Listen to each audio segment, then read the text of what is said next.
We're doing this. All Here right. we are, Welcome back to the at it. June. Now we're in the June.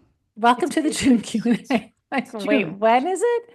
which is What going to year look is it? ridiculous because I'm in a sweater because it's abnormally, unseasonably 17 degrees below average, cooler than it should be.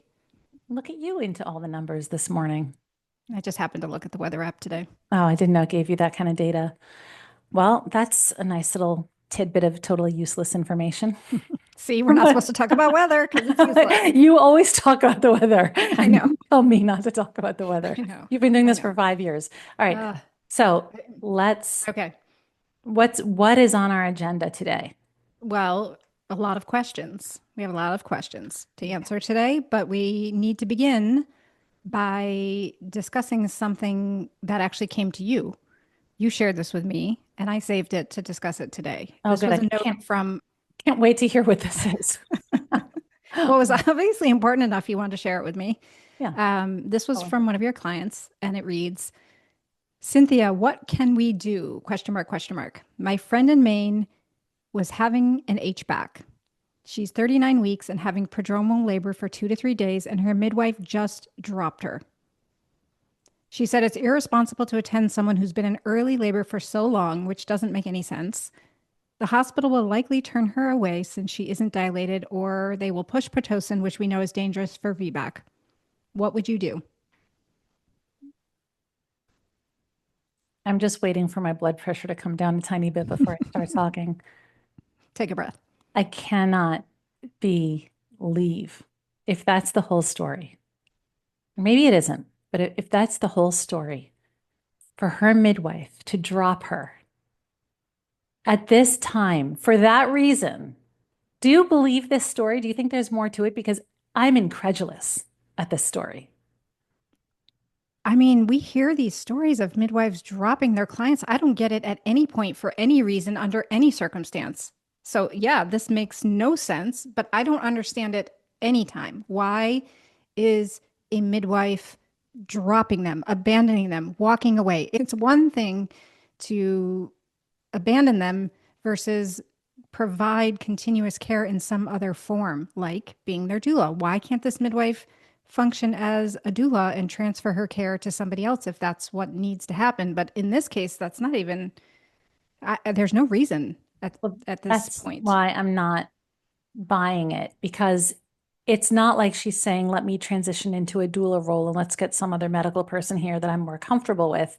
It seems like the midwife is using this nothing of an excuse as an out, which is unconscionable. I cannot believe, can you imagine being that woman? You're No. planning an HBAC, you're planning a home birth after cesarean. You found a midwife, you did all your research, did all the things that home birthing moms typically do. This is what her midwife did because she told her she thinks she's in early labor, and that For went on too long. for it can go on for days longer. Like I'm not buying it. I think the midwife used it as an excuse. I think there were selfish motives. I don't believe this was at all in the interest of the mother because clearly, if she had an interest in the mother, the last thing she would do is abandon her. It's a shocking story. I just wish we knew if this was really the whole thing so that I would feel a little bit Right. better Or about it. or possibly she is saying that the midwife is dropping her, but the midwife is really just transferring her and still available to her. That's a different scenario. Well, they said nothing of the sort. They're saying, well, what could she do now? Walk Yeah. into the And it's hospital. So, still even transferring her at this point, from what we know from this story, if she's not in active labor, her labor's not taking too long. Even though as a VBAC, she's, potentially a little higher risk for if it's a prolonged active labor, but she's not even in active labor, right? no, she's That's what it not. sounds like. They don't even think she's dilated. Right. So she's not in active labor. I can't believe So that story. this is what, I know this is what women are up against. It's so challenging. I met with a mom yesterday who really wants to have a VBAC, and she wants to have a VBAC at a birth center, but the birth center won't do VBACs. Therefore, the birth center won't do VBACs at the birth center. Therefore, she has to give birth at the hospital. But when they give birth at the hospital and they're a VBAC, then the whole obstetric team is involved, and it's one of three different obstetric practices, each with 10 OBs in it. And how is this mom supposed to have a VBAC when there are potentially 30 different OBs that might be attending her, and she has no idea if any of them actually believe in or support VBAC? When midwives act this way, they're hurting all of midwifery, is the thing. Like, even for women to hear the story and now to have a little less trust in midwives, to think that this might be normal, or that midwives can drop you. I mean, where is their contract? She can't do that. Was there no contract? Like, what was the story? I can't imagine being that woman. This is just another reason why VBAC needs to be so much more supported. This should not be an issue anywhere. A woman should be able to have a vaginal birth after a cesarean in a birth center, in a hospital, at home, with full provider support. We've done the research, we've looked at the data. ACOG supports this. Listen to our VBAC episode if you're in a, considering a VBAC or you have questions about this. It's just absurd, the resistance that still exists. Even from a litigation standpoint, because providers of all kinds love to use the litigation excuse for poor treatment or mistreatment or unnecessary cesareans and inductions and things like this. And presumably that was the midwife's concern, a whole litigation thing.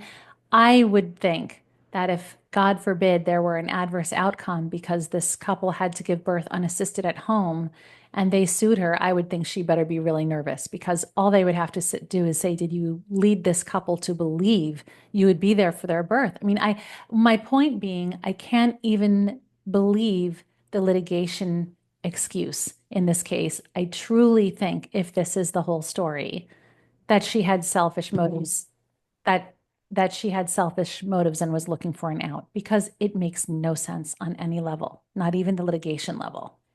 I don't know. Crazy, terrible. The things women have to put up with. What's a woman in labor got to put up with on top of everything else? We need such a different system. And it's futile to talk about, right? I mean, we know that, but that's really spent 6 years talking about it. We need a different say it's system. futile. We need a different system. I know, that's what we're trying to do. The system is what has to change. We're trying to change it at the cultural grassroots level, because it's all we can really do. That's how the system changes. This is the starting point. It is. Oh my gosh. If I get an update, I'll be sure to share it. Okay. Moving on. Let's go. All right. So just before we begin, so everyone knows, in case they don't already, you get double the questions in our extended episodes, which you can get by being a tier 1 or above member in Patreon, patreon.com/downtobirthshow. But for everyone, whether they are or not, either way, let's get into the first question now. Hi, Cynthia and Trisha. I have a question about boundaries. So I'm expecting my third baby, and I have always shared my birth plans and intentions, like with my family and friends. You know, people ask, I tell them. And I've always been pretty open about my wishes and desires for natural birth, in large part thanks to your show. I do need to mention that I am a bit of the black sheep of my family. Definitely do things against the grain, including out-of-hospital birth, all the things. So I do want to mention that my first 2 births were both planned home births, the first resulting in a transfer after several days of prolonged labor, and the second was a cesarean due to a late finding of complete previous. So both my previous attempts at home birth obviously didn't happen, which, is okay. Also, I am quite close with my family and happen to come from a family who has very strong opinions about the medical world and home birthing, and everybody is pretty medical. Unfortunately, everybody tends kind of toward that doom and gloom mentality, and definitely doesn't understand my desires for home birth and autonomy in my birth, even though they've been respectful in the past. So my intention with this third baby is a home birth. And again, historically, I have shared things like my birth plans with my loved ones. However, the third go around, I don't know, I'm feeling extremely protective of this birth and our plans for home birth, VBAC. And yes, even after 2 thwarted attempts at home birth, I am fully all in on another planned home birth. I would just be, it's just kind of out of character for me to not share anything about our birth when asked, and I know people will. So also, I'm a very spiritual person, and I do have feelings around the energies and frequency that people put out there, things like worry and angst and fear. that many of these well-intentioned people who love us deeply have because of their own fears and also just our path to attempted home birth. And I don't know, I don't want any of that anywhere near this pregnancy. And I just feel really strongly about keeping our intentions to ourselves. And I just don't know how to go about this. So any recommendations or support you guys might have would be greatly appreciated. Thank you so much. Lots of love. That was Emily. We just recorded her birth story, and it's going to come out on the podcast next week. And just to give everyone a fun little teaser, part of the story involved a raging orgasm, and she let us keep that part. Great story. And she let us keep that part of the story in the episode, so everyone can hear how that comes out in a birth story. Here's what I did recognize in listening to her was that this is the voice of a woman who is becoming more and more empowered with each of her childbirth experiences, despite each of them not going the way she's wanted, but growing into her motherhood and getting that fierce mother bear protection energy. That's very hard to have sometimes as a first-time mom, but the more you go through things, the more you go through life, the more experiences you have, the wiser you get, and the more protective you become. And I love that she doesn't want to share this with her family. And she shouldn't feel a need to. Can we just take a minute and appreciate a woman who, first of all, was a nurse until she resigned from that career, who planned one home birth and had to end up giving birth in the hospital, another home birth, and had to give birth in the hospital by C-section the second time. And she's now pregnant again. By the way, her 3 children are going to be extremely close in age. She's in my postpartum group, so we're quite close. And she's planning a home birth again. Just like, does your heart not just I love it. feel so attached to this third birth? So I try not to get attached to birth outcomes. It's because I just like to trust. I like to just have a deep level of trust that every baby is coming exactly where and how is optimal, no matter what the circumstances. I really like to hold that vision for every woman. But with Emily, I'm just like, please let her have this third one. Please let this go smoothly for her. Okay, so the bigger question is how to handle a family she's close with, but they have probably a pretty typical American deep trust in the medical system. But so Emily, I know you're listening. First of all, let's just have a little bit of empathy for your family. It is normal for them. We're not just talking your first pregnancy anymore. This is your third planned home birth. They love you very much. They're understandably concerned. But the beautiful thing is you can demonstrate is, look, if I shouldn't be giving birth at home, it will become apparent as it did in the first 2 births. And I won't be giving birth at home. The only way I'm giving birth at home is if, as this pregnancy progresses, it looks like I'm a better and better and better and better candidate until I go into labor. So in a sense, this should bring the family a little bit of comfort because she and her husband and her medical community around her did end up always getting her in the right place when that was necessary. Yeah, but there was nothing. Her question. I think it's really simple. I think you simply say, given the fact that we have planned home births twice and neither time it worked out, she loves both of her birth stories, by the way. She has great feelings and feels at peace with both of her birth stories, which is exactly where you want to be. I think you simply say to family, this time we're keeping this all to ourselves. I know you love and care about us, and you need to have trust and confidence in me. And I'm just protecting my space. I'm protecting the expectations. I'm protecting my family. And we're not sharing our birth plans. Yeah, I don't disagree with anything you're saying. I envisioned it delivered, I guess, a little differently just because we're different people and we're like playing this out in our minds with circumstances that she hasn't provided us with. We don't know exactly what that family member is like, how they speak with her, how direct they are, or how subtle or passive aggressive or whatever the case may be. So if we're talking about a reasonable family member, and I think we are, I think that it's worth giving them a nod and saying, I completely understand your concern. I completely understand that you are concerned about my wellness and the wellness of this baby. I assure you, no one is more concerned about my life and my baby's life than I am. My son always says this whenever I'm worried about anything with him, or if I say, okay, well, if I just give him some kind of general parenting safety advice, he always says, Mom, you're forgetting the one person who cares more about my life than you do is me. And I'm always like, I'm not sure about that, Alex, but I'll give it to you. But you can sort of say that to your parents as well. And then say, look, this is our decision. And it's very important that you show me how much you trust me, because you don't have any control in our decision either way.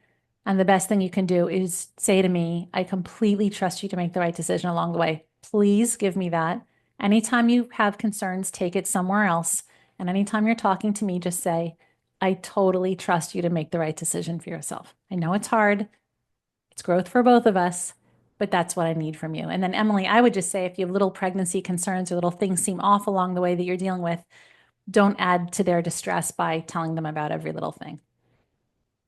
And also, I completely agree with her about the spiritual aspect of it, and keeping important things to ourselves until they're done is a good strategy in life.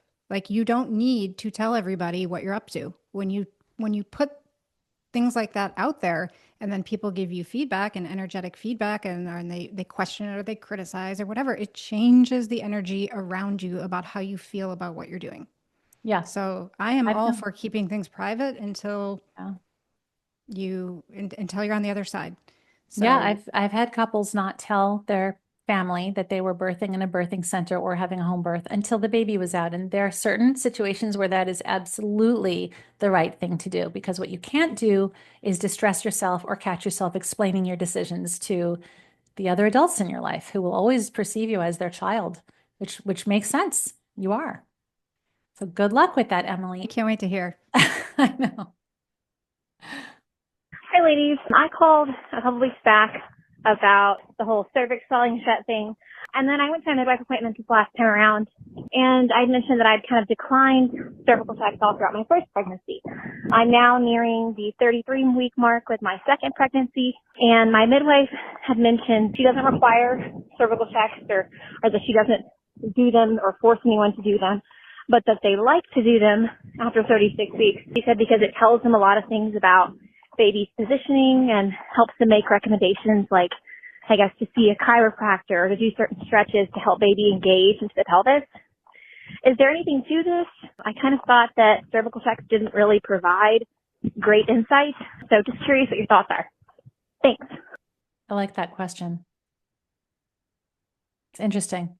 Yeah, and ridiculous. Right. It sounds so real. Well, we don't have to do it, but it provides us with a lot of information. Give me a break. We can make better recommendations based on a cervical exam. I'm Who's sorry. touching her cervix and saying, go see a chiropractor? Feel her damn belly and decide what she needs. Right. Work on your skill of knowing when a baby is head down, for one. That's the midwife's own failure to have her skill honed to know the baby's position, but we will know whether to recommend a chiropractor. If anyone has their hands inside your vagina in pregnancy, outside of your bedroom, I know what everyone's thinking, with a professional, then I think it might make sense for that person to be a pelvic floor specialist. They can have a gloved hand inside, teach you certain ways to strengthen or prepare for birth. There is a whole field around that. But for a midwife just to go in there fishing around, come on. No, there's no good justification for that. Now, what would be, Trisha, a good justification for it? At 36 weeks? Yeah, I'm saying generally speaking, there isn't, but would there be any time in pregnancy other than, oh, it's just fun, let's see if the cervix is starting to thin and dilate or, ripen? If Is there someone any thinks, if you think, well, not even at 36 weeks, I mean, it is Right, preterm early. labor, but you wouldn't even be really worried about it if it were 36 weeks and she were in labor. It used to be sometimes that we would do vaginal exams if you thought the baby were breech and you didn't have access to an ultrasound. That makes And sense. you're doing the abdominal palpations and you think, this is butt, not head, but I just want to verify. I Yeah. would do a vaginal exam for that reason. Yeah. Of course, with the that makes mother's perfect consent, sense. if that's what she wanted, but you do need to know that information. Yes. But now they just use ultrasound all the time. Yeah, you do need to know that information if there isn't access to ultrasound, because it would change the whole birth plan. So that makes sense. But the chiropractor line is just Yeah, that's a bad hilarious. excuse. To go That's a see a bad excuse. chiropractor. Yeah. Go Yeah. see one anyway if you want, but you don't need a Yeah. vaginal exam. No one goes to a chiropractor where the chiropractor says, "Did you first have a cervical check before Yeah. coming to me?" No, sorry, My not cervix is misaligned, so my OB sent me for a chiropractic adjustment. mine. Yeah, I'm sure they get tons of midwives sending them there after cervical checks. It's just so they can check their box. Hi, I had a question. I watched a video of a woman who gave birth in a tub, and she was writing this post about how when her baby came out, he wasn't crying, he wasn't screaming, and it was a full minute where he was just laying on her and she was, kissing him, loving on him. And she was just like, if he had been in the hospital, he would have had so many interventions because it took him so long to breathe. But because they weren't at a hospital, it was very peaceful. And then she said that because he was attached to his placenta, he was still getting all the oxygen that he needed. And I just wanted to know if that was true. I know that that's the purpose of the placenta. And I wanted to know if all the interventions that they do if the baby isn't breathing or screaming right away, if we could just take that back and say, my baby's still connected. We don't need to do anything but wait. Thank you. Bye. You know who she sounds like? Who? She sounds like a woman who called maybe a couple of months ago. It strikes me as the same voice as a Her woman who voice called. does sound familiar. Yeah, as a woman who called a few months ago, and it was very endearing. Like her voice sounded very endearing to me, and I was trying to remember why. There was a woman who called a few months ago and said, I was hanging out with a friend who had an epidural, and, just like, I know why I'm having a natural birth, and I know why I do this, but I don't know. It just seems so easy the way they're doing it. Remember that question? I do. She struck me in the same way, so I wonder if it's the same person. I just had this like Might be. endearing vibe, so yeah. Well, there's a reason that we don't do APGAR scores until 1 minute, right? That's usually the first assessment on the baby is 1 minute because there's a transition time after a baby is born. So it's completely normal. And the rush to get a baby to cry, to grimace, to whatever, they're trying to get him to do with rubbing him down. And, they used to smack him over the bottom and hang him upside down. It's all really unnecessary, in my opinion. And she's absolutely right. When the baby is still connected to the placenta, the baby's getting oxygenation for as long as that placenta is, still pulsing. There's a whole very complex, complicated process. The whole newborn transition process is very complex. As long as a baby is having good tone, good color, that's how you know that a baby's doing okay. And again, we don't really do this full assessment, even if they have not taken a breath. And many of them do take 30 seconds, 40 seconds, maybe a minute. They are still getting perfusion via the cord. So So reason yeah, number 257, not to to cut keep the cord. the cord intact. I mean, most places are at least giving 30 to 60 seconds before they cut the cord now. Yeah. But it needs to be longer. Yeah. Till it stops pulsating at least. And Nancy Weiner would say until the placenta detaches. For that reason, as this woman is asking the question. More and more in that camp. Like, why are we even separating at all? And I believe the reason is so that they can take the baby away because they want to do the assessment on the baby. If we leave the cord attached and if we leave the cord intact, then we leave the baby and the placenta together, then the baby cannot be taken from the mom. Hi, I had a quick question about baby presentation. I just had a baby a few weeks ago, and this was the first time that I had a baby that had a nuchal hand, which I'd never heard of before. I had a hospital birth, and I wondered if they were manipulating the baby a little bit. So what are the risks of a nuchal hand? My husband actually told the midwife to stop, and I think she did. And it was much harder to push the baby out, but it was quick. I mean, my pushing phase was probably 10 to 15 minutes long. Transition was very quick. So I read that it could stunt my delivery, but it didn't. So just wanted to know if you had any interesting feedback on that. I'd never heard of it. So thanks. Bye. Well, she had a pretty quick pushing stage for a baby with a nuchal hand. Sometimes that can absolutely slow things down. So nuchal hand is basically when the baby's hand is up presenting with the face or even sometimes above the head. It can be in, any variation of hand over face and head. And so typically you want, the nice round back part of the baby skull presenting first, clearing the space. And if you have a hand in there, it's not nice and round and smooth and the pressure is different. Um, it does predispose you to tearing a little bit more because of that like uneven presenting of the head. Isn't it also a factor that now you have an elbow to deal with that's sticking out more than if the arms are down? I mean, not Well, not as the head is emerging, but I mean in the birth itself, there's also an elbow that's going to be coming out with the middle part of the body. Is that yeah, a I mean, factor or not really? everything is coming out a little bit differently, but Yeah, it's kind of squished around. yeah, That's maybe why the midwife was, or the OB was manipulating things a little bit, but they often do that regardless. So I right. don't know. But in general, her 15 minutes of pushing her nuchal hand did not seem to impact anything. And she probably could push out a much bigger baby in the future. What was her question exactly? Did it stall her labor? Right. Or is it a big deal? Or does it stall labor? Something like that. And you said maybe. Yeah, it can. Absolutely can. Yeah, yeah. Okay. Hi, ladies. My name's Katie. I'm calling from Michigan. So I'm currently 25 weeks pregnant with my second child. My first was a scheduled C-section due to an extremely large CPAM mass that had to be surgically removed at birth. Now I am 25 weeks pregnant with my second. Everything is completely normal, healthy. I am currently seeing a medical OB, advanced practice nurse, and she started to have the conversation with me about a scheduled C-section. So the way she brought this up to me, she said, "So we're planning a scheduled C-section, correct?" And I said, "No." And she said, "Okay, well then you want a VBAC?" And I said, "Yes." And she said, "Okay, well we'll have to schedule a C-section at 40 weeks just in case." She said sometimes the cervix doesn't ripen in time, and the only options we have for inducing an a VBAC are Pitocin or using the Foley bulb. She said we can't really use Cytotec to induce you for a VBAC.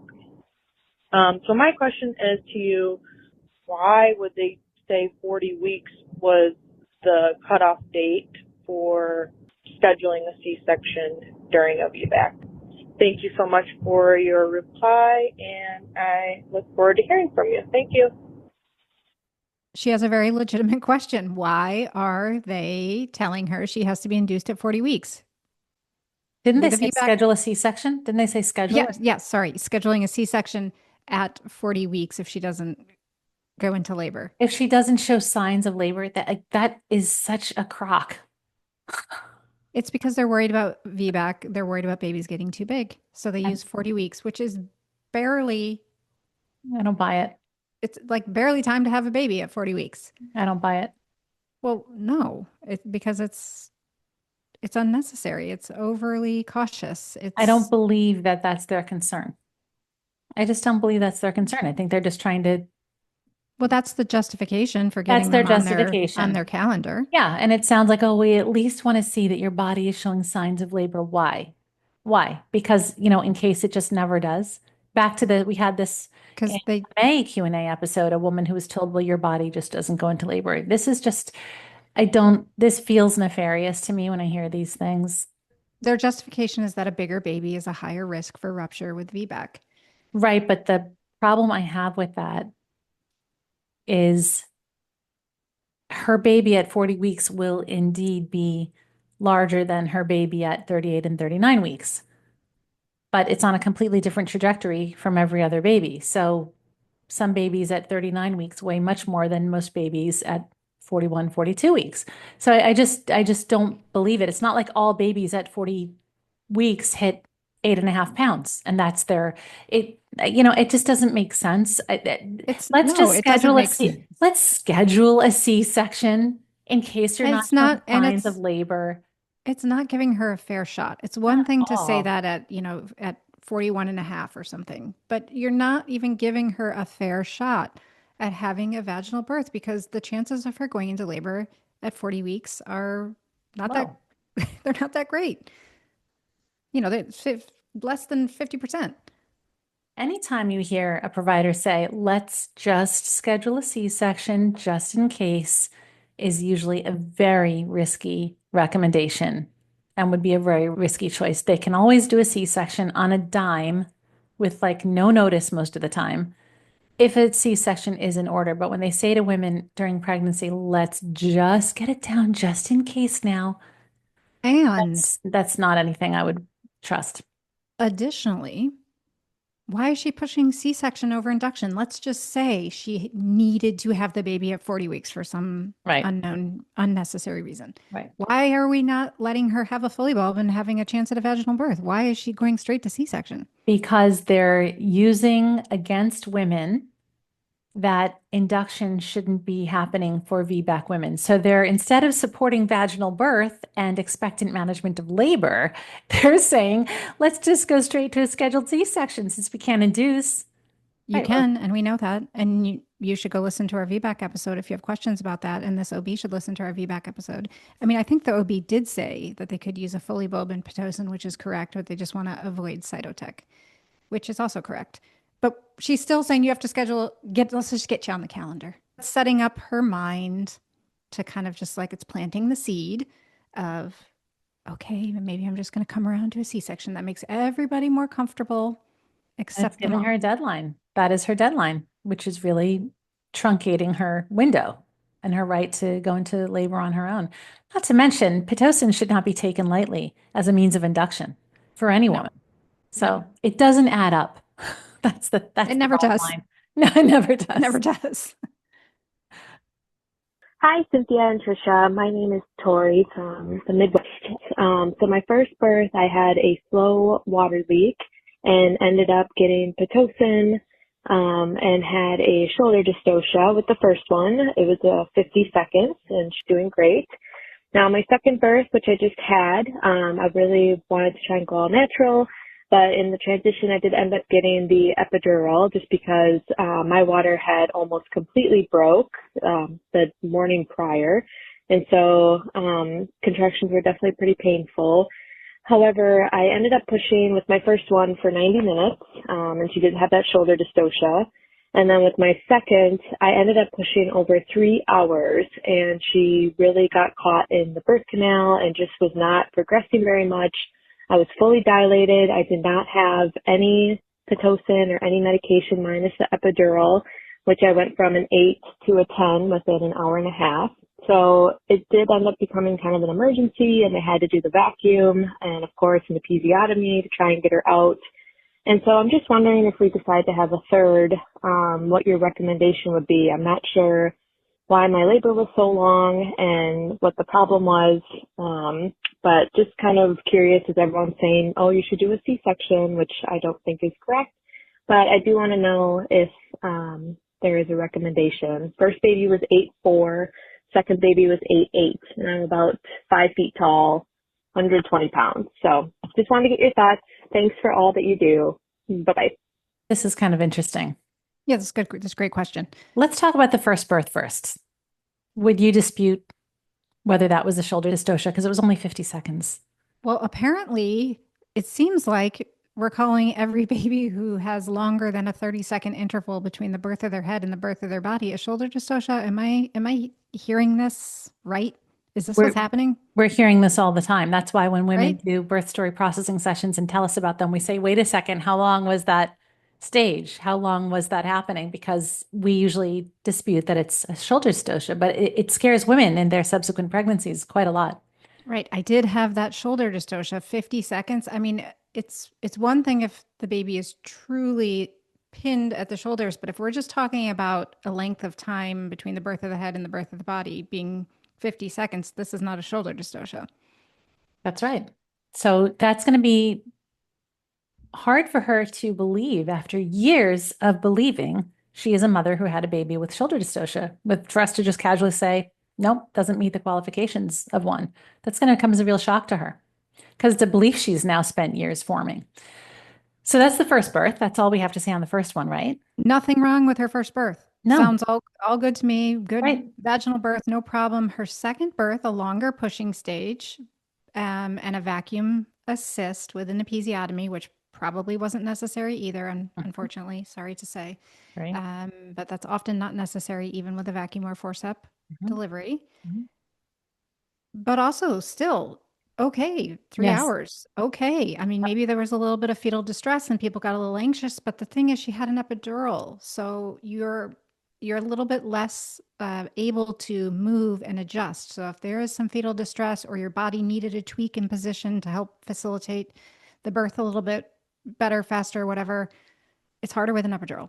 So I don't think she has anything to be worried about. And I think she should plan a vaginal birth for her third and do her best to go physiologic, unmedicated, and have a nice vaginal birth without fear. I agree with you. I don't see why there would be any justification for an episiotomy at that stage just because the baby was taking at least 3 hours to come through. I think it was because there was fetal distress and they were using a vacuum to get the baby out quickly. There was no distress. She just said it was 3 hours. So it did end up becoming kind of an emergency. Actually, she never said distress. Well, We need to, emergency means distress. if this baby had distress, she would have said so.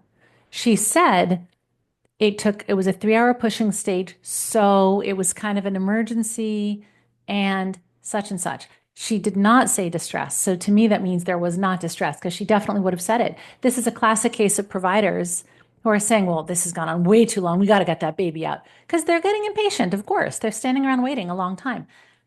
So I think we have to presume there was no distress because it's going to help her more if we make that assumption than if she neglected to tell us that. I've had many, and I'm sure you have too, Trisha, but in my years, I've had so many clients whose pushing stages took 3, 4, 5, and even a few women who took 6 hours. You once had, what Uh, was it, 18 hours? 18. Oh my God. So this woman and many women need to understand this is not inherently an emergency. This is not inherently a problem unless there is distress. And there usually isn't. It's just unfortunately, there usually isn't. Well, It's just usually if they're using a vacuum, it's because there's distress. right. But if these are just typical American medical high intervention providers who are really sick and tired of standing around waiting, she's already got an epidural. She's just lying there. She's not walking around or moving. It's very easy for them to say, we got to get that baby out. This is way too long. We normally only give women 2 hours because a lot of hospitals do. They draw the line at 2 hours Yeah, for but no reason at all. the thing Oh, is, when the baby's head is right there and it's close enough to use a vacuum, they're usually only using a vacuum if the baby needs to be birthed really quickly. but she still didn't say that that was the case. So it very well could be that they were a little opportunistic in her birth. We don't know that Maybe, if there were more details, maybe. then she didn't tell us those details. But I think we have to assume that she gave us the whole story. And if she did, if there's nothing else to this, there was no plummeting heart rate or anything like that, they were a little bit impatient and a little opportunistic. If it was fetal distress, then of course it is justified. Most important, But her question is, go ahead. Sorry. still no justification for an episiotomy in my mind. Yeah, I do agree with you there. I mean, you would know better than I would, but what would be a good justification for episiotomy? The providers that I've known and trusted and questioned over the years did about 1 per 1,000 births as far as episiotomy. So what would you say, since everyone will be wondering, what would be an indication for an episiotomy? A failed attempt to get a baby out in an emergency situation and you're contemplating a C-section. Right. Okay. So if you're using forceps or vacuum and it's not working and you can't get the baby out and you've tried and there's distress and there's last ditch effort, episiotomy. Okay. Great. She did ask what our recommendation is for her third birth. I said she should have no fear having a vaginal birth. Absolutely. I mean, there's nothing about either of her births that makes me think you're not a good candidate for a vaginal birth. I do think that she might enjoy checking out some other providers who might handle things a little differently, or at She least might not. enjoy. Well, yeah, suddenly look at me being all diplomatic out of nowhere. So unlike me. That's so unlike you. Fire that doctor. Uh, No, because I do mean it that way. She might, because we're not, basically, I'm saying that she might enjoy a whole new kind of birth experience if she were to birth with someone who really trusts in birth and who's really patient. And it definitely, I don't know if she had both babies with the same providers, but the fact that they called the first one a dystocia also would definitely reduce some credibility for that provider as well. So I do think that it's worth shopping around because she might enjoy that more. All right, it's time for quickies. All right. Here we go. We got some fresh ones in today. If you had to choose, would you rather be induced or go straight to a C-section? Oh, not even a question about it. Induction. Absolutely. Right there with you. Was that the personal question? Because that was really easy. Uh, It wasn't, was it? Never mind. I don't think so. Of course it wasn't. I haven't looked at these, so we're just running with it. Are spray tans safe for breastfeeding? Come on. Are they ever safe? I don't know that spray tans are super unsafe. I I mean, your skin Doesn't does sound- absorb things. So Your skin, your lungs. How safe can that be? yeah, you definitely don't want to breathe them in. If Yeah, you're going to get a right. spray tan, just don't put it on your boobs. Okay. Sometimes I say boobs. All right. You don't like that word? No, go ahead. Okay. I don't have to. It's okay. It's okay. Go ahead. Yeah, I would I would not do a spray tan there. Um, I am pumping with elastic nipples. Help. What? What she means is that she has elastic nipples, which means very stretchy Oh, nipples. And it does make pumping more difficult. Because no matter what size flange you use, it still kind of just the nipples are very stretchy, so they just kind of get drawn further and further down, and then the pumping is less effective. So the solution is usually a silicone insert or a silicone flange, tends to be a little less grabby of the nipple. Or in some cases, I have had moms have to just use their hands. instead of a Regina phalange. Yes. Yes. Yes. Okay. So yeah, it's kind of it can be tough. Is there any truth to the third labor being a wild card? I think if you asked most midwives, they said yes. I would say no. But I know how we feel about beliefs, so Yeah, I just would say no. I do think every single birth is a wild card. This whole thing, like your first is your hardest, your second is your easiest, and your third is a wild card. It doesn't matter that there's a million women who would say that was true for them. I think there's a million women who would say, not how it went for me. So there's an argument to say it'll be the easiest. So if you're going to have a belief, that's what it's always a wild card. I think it comes from the idea that your second is generally almost always easier than your first. Like Not for that's me. Not yeah, for me. it was similar though. Yours were quite similar. Not for everyone, but for most people, the Yes, first tends to be the true. hardest and the second usually is easier. That is true. Then the Very true. assumption is that the third is going to be even easier, which is not true. So that's why it gets called a wild card. It could I be see. harder, it could be easier. Okay. Fair That's enough. where it comes from. Okay. Is castor oil based skincare okay to use during pregnancy? Yeah. Not going to put you into labor. Oh, that's what she's thinking. Of course. No, Yeah. that has to be gastrointestinal. Yeah. It has Not to gonna put you disrupt into labor. stuff. It has to be internal because it has to like disrupt stuff, like spicy food does. On the skin is totally fine, healthy, safe. Not the spray tan, but the castor oil. I bet if you put on castor oil and go out in the sun, you'll tan a lot faster than usual. Never Yeah, mind. just go out in the sun. Forget the spray tan. Just go out in the sun. You need it anyway. You need lots of vitamin D when you're breastfeeding. So get out there.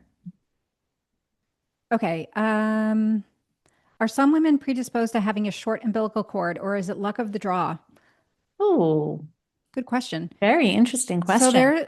there's a theory out there that the length of the cord is related to the activity level of the baby, and that babies who move a lot tend to have longer cords, and babies who move a little bit less for whatever reason tend to have shorter cords. That's a theory. I think there's also totally a genetic component to it, or something in the development of the placenta. Probably yes. If it's happened once, probably a little bit more likely to happen again. Very interesting. My baby's cords were all almost identical. When are we getting to hear Trisha's birth stories on the podcast? I know. I've asked you to do them. You're not a Yeah, I need to do storyteller. that. You know what? I'll tell your birth stories. I'm the storyteller. You are a I can great tell your. storyteller, much better than me. No, It's no. A more that woman I must just, tell her own birth story. of course. Yeah, I guess you want there to be like a strong, powerful lesson Mhm. in the birth story. And I always kind of feel like my birth stories are just birth stories. I don't, Is really there's how not they like should be. They there's not should like a just be pivotal, stories. but they're all a little bit different. They are probably a little bit interesting and entertaining, maybe inspiring to hear. So I can Yeah. tell them. Okay. I'll work on that. Mine were episodes 10 for Alex and 234 for Vanessa. And you could either do them the way I did. I just told them all by myself without you present. You could do that one, or you can just tell them all in one, or you can tell them to me and we can, either way, the people want to I'll hear your tell them. stories. Either way, I'll tell them. Yeah, All right. We'll put it on the calendar. good. Okay. All right. What's your favorite season and why? Lots of personals today. Well, definitely. Look at me. I'm saying it like it's common sense. Springtime. Oh, I thought you were going to say summer. No, springtime, Definitely because summer. there's not, springtime is just, it's nostalgic, it's exciting, it's like falling in love all over again. It's that first humid day where you hear the birds, you smell the flowers, the grass is being mowed. It's like, it's just every It's a single rebirth. spring. Yeah, It's a rebirth. every spring I say it is so worth going through winter to re-experience Hmm. spring every year. So I have to say springtime. What about you? I really love all seasons. Yeah. It's very hard to pick. You would say Um, summer, though, generally speaking, I think, no? I Just so love summer, but I also really enjoy fall. fall is If special I too. had to pick one, I think I might pick fall because I just love the hunkering down in the Yes, in the true. fall, like getting ready to hibernate and get cozy. There's so much cozy feeling That is in very the you. fall, Hmm. and I like cozy, a fire burning in the fireplace. But Hmm. in the winter, I love that too, but it's really intense in the winter because like I have to sit by the fire to actually stay warm. We haven't talked about the German language in a while, but and our longtime followers will know that we do that I do this. But they have a word, Gemütlich, in German. And it's there's no translation for it in English. With all the words we have in English, the closest translation is cozy, but it's kind of a spirit, a mood, an environment, an experience. So sometimes they'll describe an evening as gemütlich or a restaurant as gemütlich. Of course, I hope one of our German listeners will contact us and add to this conversation. And then is it the Danish? They have hygge. They have the same thing, basically. But they've found that Oh yeah, culturally, yeah, right? They wrote a book I thought it about was it. Hygie or something. I Hygie. think yeah, I think that's how it's spelled. And I think the pronunciation, I'm probably if pronouncing it wrong, I don't but it's remember spelled Hygee. and I read a book about it. And the interesting thing is, and now I'm getting way off topic, but this is kind of a sociology concept that language shapes culture as well. Like culture not only shapes language, but language shapes culture. And because these words exist so heavily in certain languages, they build a whole culture around it almost like they have more candles and more friends sitting on fires and more evenings where they turn all the lights off and just more intimate experiences that are very highly valued, even to the point where they'll light a lot of candles, but because that isn't healthy to breathe, they'll like open all the windows on a snowy night and light all the candles and sit around with friends. And it's just a very beautiful thing. And it is very Trisha when I think about it. I can see as much as you love the heat and you can't get enough of the heat. I could see you really relishing in the spirit of that. And I think you were born in the wrong country, if I That might may be say true. so. And you're speaking the wrong language. That might be true. I am German. I do. I know that. See? So it's in your blood. It's in your blood. All right, the final silly question. I don't know why we got so many personals today, but we did. What's your favorite candy? I know yours. Really? Everybody knows yours. Wait a minute. I don't like candy. Are you calling chocolate candy? Yeah, it's a candy bar. No, no, you can't call chocolate candy, and candy bars aren't It, chocolate. A Hershey it's bar isn't its own chocolate. category. A chocolate is not candy to me is confection. Okay, that's fair. Chocolate is like food, a very necessary Chocolate food. is life. Chocolate is a very necessary food. I love dark chocolate. That's my favorite. And candy bar would be very hard for me to choose because You I don't don't eat like them. candy. I don't even sneak Halloween candy from my kids. What's I'm very my bad. favorite chocolate is the Ritta, the German ones, the Ritta. Those are Western European chocolate, in my opinion, is the best. All right, you're bringing me home a Belgium, Rita. Belgium and Germany, I think, have the best chocolate. That's true. I think. Probably true. Don't I be hope going you're to bringing me Asia home a Rita when you travel overseas. You're when I going go to have to Spain. Spain to Germany to get me one. I gotta check out their chocolate. If it's good, I'll bring some home for you. Gotta get there and try the chocolate. You gotta go when you travel, you have to like try their coffees, try their chocolates. Of course. It's a very That's important why part of the you go. experience. You That's gotta why you get, go. that's why you go. Couldn't The agree more. food, Yeah, the of food. Yep. course. Yeah. Okay. Now, The treats. what about you? Yeah, you're not gonna like it. No. I know, but if I can tolerate how much you like chomps, I can tolerate the candy you're favorite. You're gonna say chocolate milk? Are you really gonna do this to me again? Oh, No, good. no, What? I do agree that that's not a candy. Okay. What? No, Wait. I just like the really cheap candy like Oh, candy corns. like Skittles or one of those things. No, ew, I don't like Skittles. Okay, No. wait. Candy corns. Candy I corns? love a candy corn. You love a can. No one eats one candy corn. I love a bag of candy corns. Wow. I did when I was a kid. I could And then I never feel eat like that. absolute shit after. You do? No, I could never eat that now and enjoy it. I just wouldn't even like the taste anymore. Yeah, now, and yeah, the older I get, the less I like them, but that has been a favorite all my life. It's also got a very nice sentimental quality It's to a it. fall candy. It is. That's why I It like reminds it. us of all our childhood Halloweens. It's a nice memory for most of us. It's a sweet, simple little, I hide them. terrible, I horrible, hide them around non-food concoction. Sorry. I'm insufferable. It is non-food. It's totally not. I'm so insufferable. It's plastic. It's absolute plastic. It basically is. But what matters, Trisha, is that you like it. And that was the question. Right. Okay. Great. Well, now you know a lot about us today.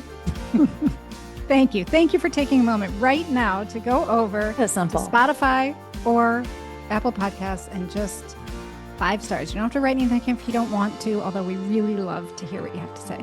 Just remember, when you give, you receive. That's right. Good karma. Come on. Who needs some good karma today?